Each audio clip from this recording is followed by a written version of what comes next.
10,000 US dollars or 50,000 Philippine pesos are required to declare via electronic currency declaration form.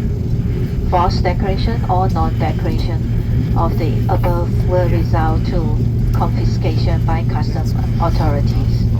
More information can be found in the baggage claim area.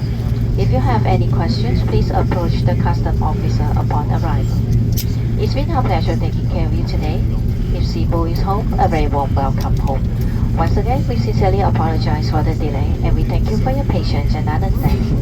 Thank you for flying Cathay Pacific, a member of the One World Alliance.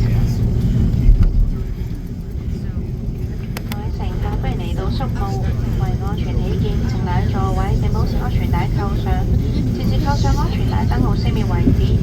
當打行李櫃前請小心，以免物件跌下。離開機艙時，請帶齊收嘅隨身行李，避免遺留喺機上。你而家可以使用有網絡功能嘅個人電子用品。菲律賓政府已推出 eTravel 電子入境申報系統，所有乘客可填寫電子行李申報表及電子貨幣申報。